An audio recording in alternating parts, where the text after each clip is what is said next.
Hey guys, it's Eric with Food Plot Solutions. This is going to be part 2 of our soil testing video. This is going to be the one you wanted to see, how to actually read this thing. So stay tuned.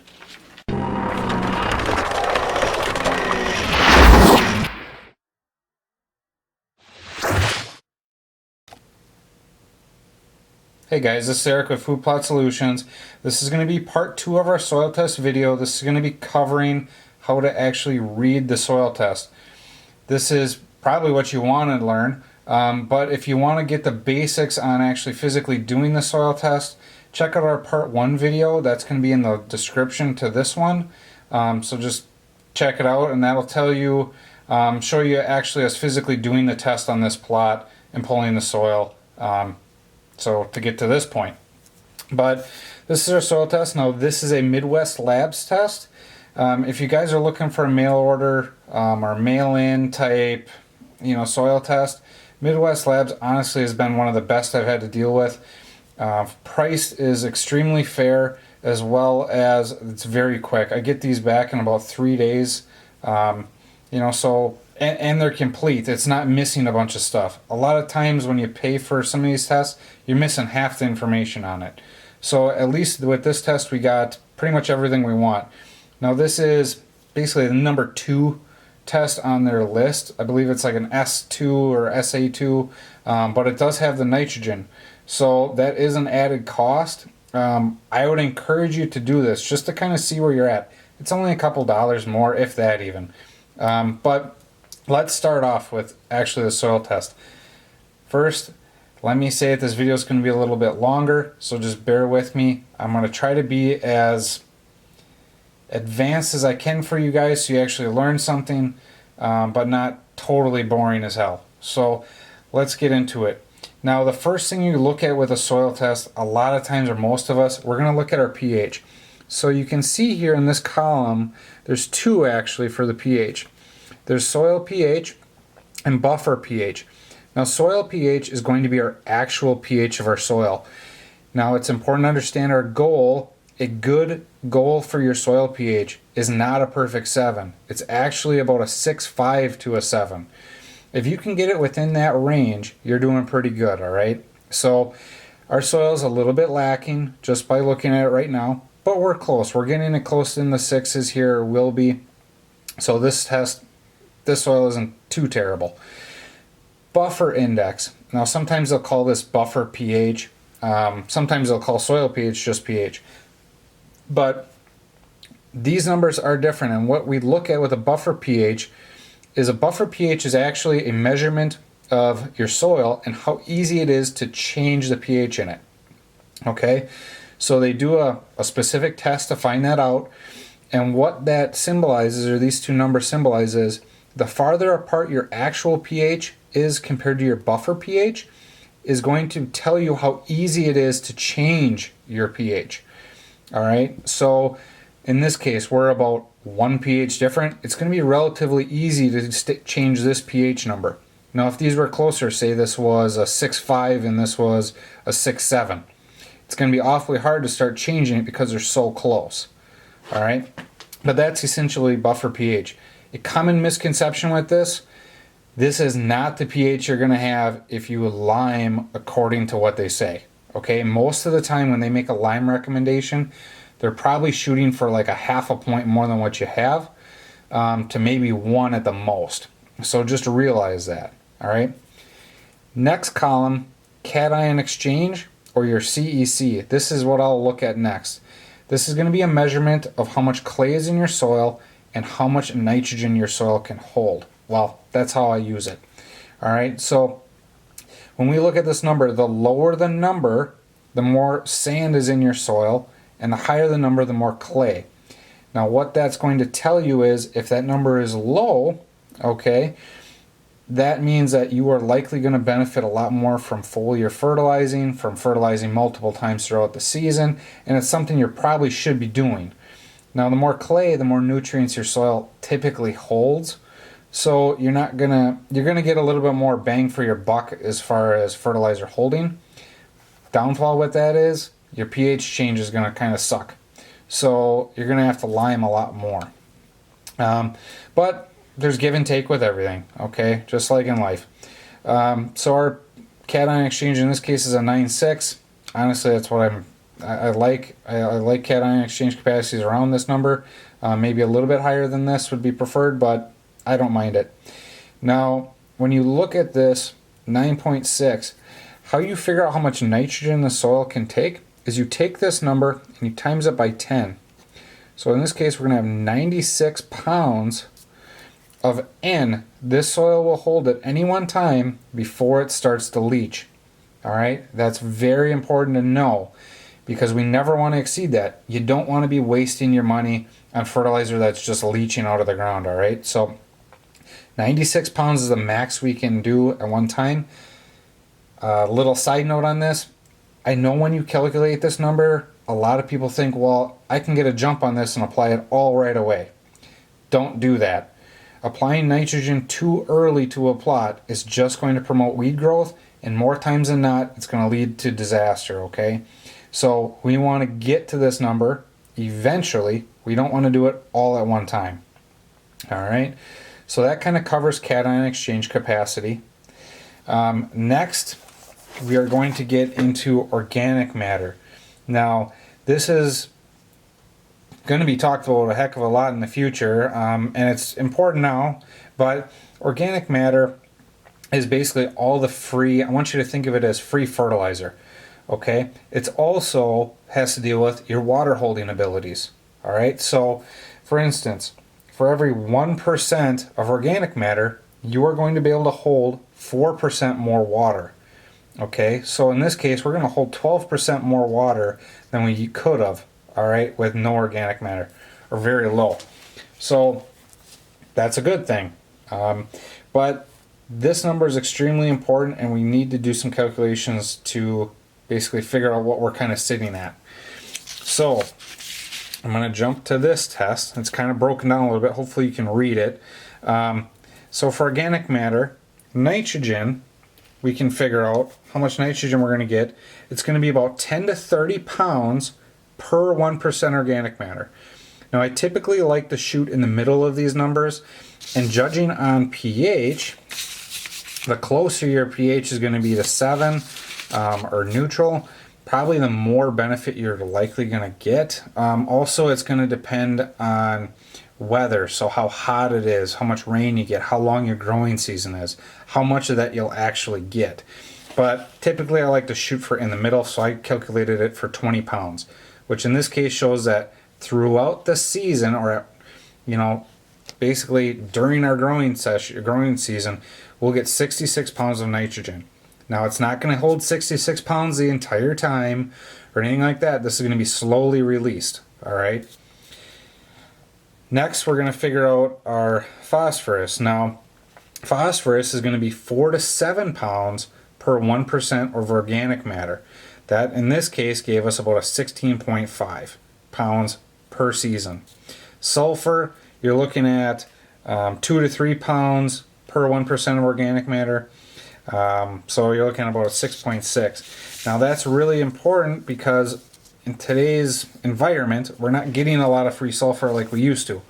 So adding sulfur can really help. An easy way to do that is to take ammonium sulfate and mix it with your glyphosate. It'll make your glyphosate a little bit stronger as well, and you'll get the sulfate or that sulfur additive too. So it's kind of a nice, 2-for-1 special, I guess, if you want to call it that. That kind of covers organic matter. So again, nitrogen, you're looking at 10 to 30 pounds per 1%.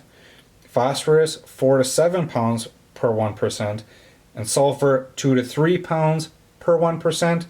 And water, 4% more water holding per 1% of organic matter. Okay? Next column I'll look at is phosphorus. Now, in this case, there's going to be 3 different tests you can do. Basically the Bray test and then an Olsen test. Now, Olsen tests are only run on soil pHs above 7, or honestly should be used on soil pHs above 7. So in our case, and probably most of yours, you're going to be looking at a Bray test. Now, P1 and P2, the difference here is P1 is available phosphorus right now.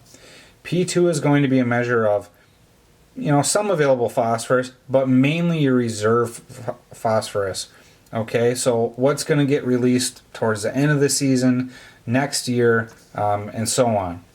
So to find this out, we simply take our number here and multiply it by 2. That will convert it to pounds. So in this case, it's pretty basic math. We got 50 pounds of phosphorus on our P1. Sorry, there we go. 50 pounds of phosphorus on our P1 and 86 pounds on our P2 test.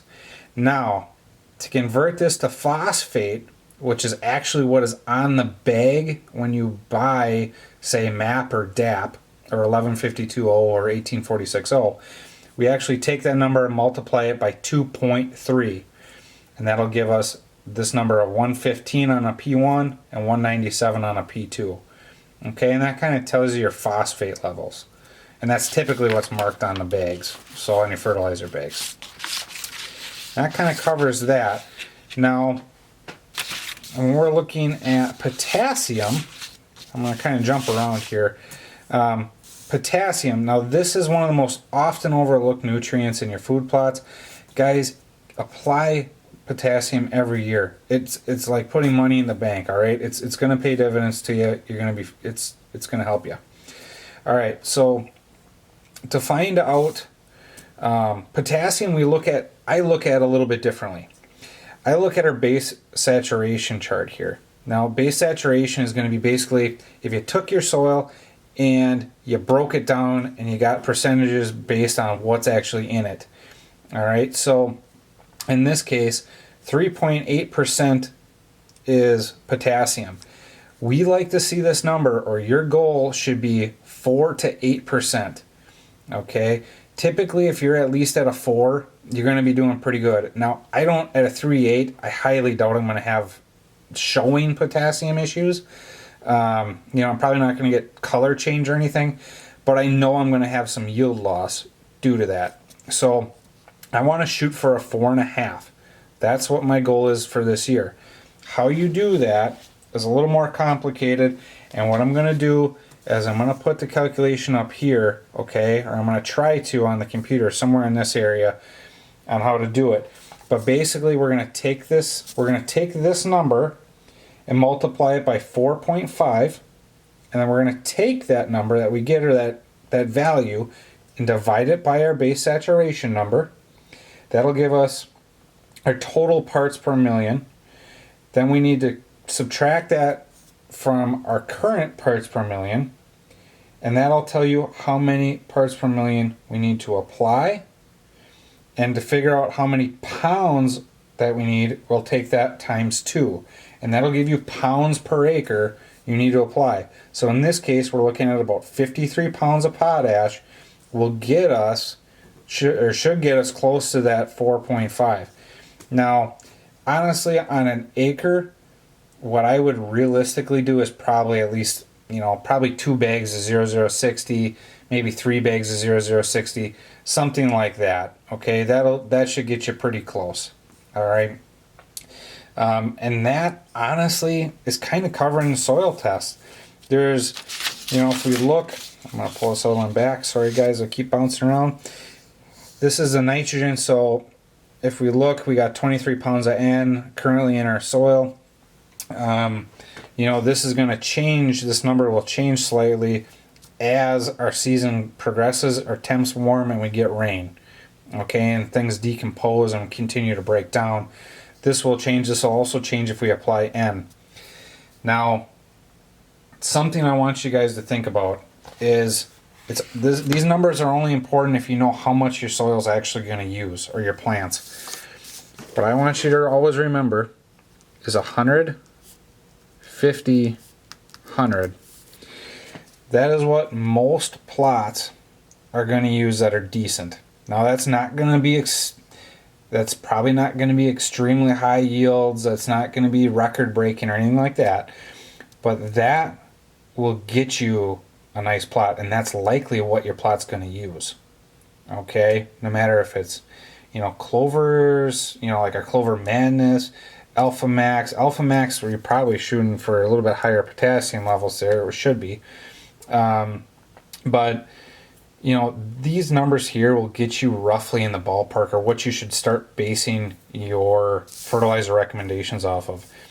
Most times when I see soil tests come in and you say I'm planting a food plot, their recommendations as far as fertilizer are typically on the weak side, and extremely low. I don't know honestly what half of these people base it off of, but a lot of them are really low. This is what you probably should be basing it off of. If you stick with this, you will likely never mine your soil out or mine it to the point that you're going to have failure the following year. Okay? So, some things, that's really what I want you guys to think about when you're looking at a soil test. Again, the goal here, this is a big one.